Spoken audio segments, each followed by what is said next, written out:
क्या आप जानते हैं उत्तर प्रदेश के मेरठ के कपसाड़ गांव में ऐसी हरकत हुई जिसने एक पूरी प्रदेश की संवेदनाएं झकझोर दी। एक मां की हत्या, उसकी बेटी का अपहरण और राजनीति का तूफान। ये सिर्फ एक खबर नहीं, ये उबलती हुई सच्चाई है। आज मैं आपको इसी दिल दहला देने वाले मामले का पूरा सच बताऊंगा। उत्तर प्रदेश के मेरठ जिले के कपसाड़ गांव में 8 जनवरी 2026 की सुबह एक दिल दहला देने वाली घटना सामने आई। एक 50 साल की दलित महिला सुनीता, जो अपनी 20 साल की बेटी रूबी के साथ खेत की ओर जा रही थी, तभी अचानक कुछ आरोपियों ने उन्हें रोक लिया। जब सुनीता ने अपनी बेटी की रक्षा की कोशिश की, तो आरोपियों ने उस पर तीक्ष्ण हथियार से हमला किया, जिससे उसकी मौत हो गई। उसके बाद उसी मौके पर उसकी बेटी रूबी को जबरन ले जाया गया। यह खबर सुनते ही आसपास के लोगों में भारी क्रोध और अचंभा फैल गया। पुलिस के अनुसार मुख्य आरोपी पारस सोम नाम का युवक था, जिसने पहले गलत व्यवहार किया और फिर हमला कर दिया। उसके साथ कुछ अन्य लोग भी थे, जिन्होंने सुनीता की हत्या की और रूबी को जोर जबरदस्ती कार में बैठा लिया। वहीं आसपास के ग्रामीणों और पुलिस ने तुरंत पूरे क्षेत्र में तलाशी और गिरफ्तारी के लिए छापेमारी शुरू कर दी। शुरू में पुलिस और प्रशासन रूबी को ढूंढने में पूरी तरह जुटे हुए थे। गांव में तनाव बढ़ता गया और भारी संख्या में पुलिस बल तैनात कर दिया गया। कई नेताओं, कार्यकर्ताओं और आम लोगों की भीड़ ने न्याय और आरोपी की फौरन गिरफ्तारी की मांग की।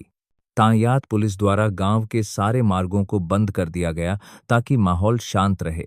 कुछ दिनों की कड़ी छानबीन और पुलिस कार्रवाई के बाद मुख्य आरोपी पारस सोम को सहारनपुर में गिरफ्तार कर लिया गया और साथ ही रूबी को भी सुरक्षा के साथ बचा लिया गया।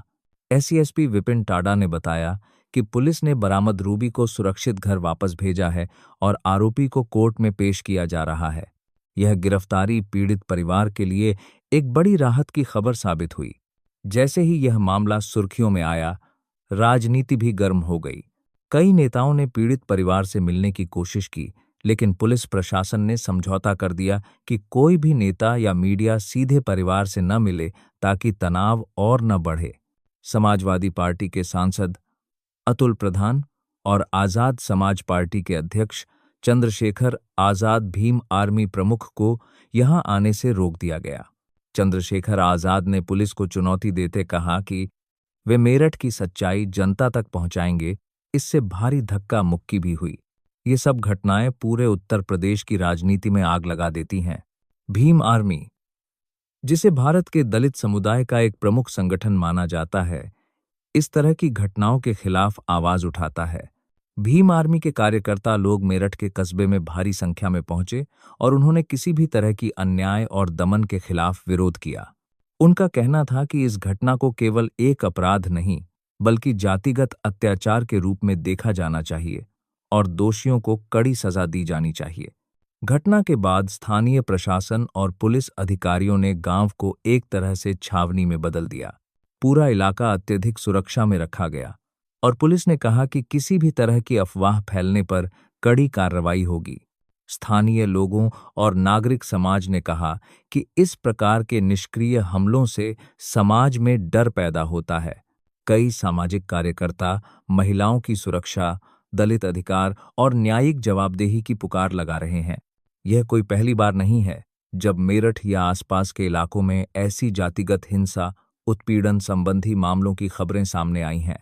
ऐसे मामलों के कारण समाज में भय का माहौल बना रहता है, चाहे वह किसी विपक्षी समुदाय के साथ हो या दलित समुदाय के साथ। आज की इस रिपोर्ट में हमने देखा कि कैसे एक एकल घटना ने एक पूरे क्षेत्र को झकझोर दिया, राजनीति को बहकाया, सामाजिक आक्रोश पैदा किया और न्याय की पुकार उठाई।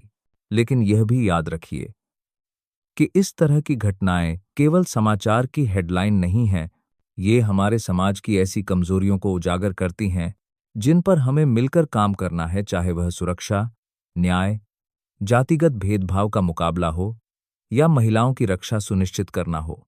अगर आप चाहते हैं कि इस तरह की घटनाएं रोक दी जाएं, तो शिक्षा, समानता और इंसाफ के पक्ष में आवाज उठाइए, क्योंकि यही हमारे समाज का असली परिवर्तन है।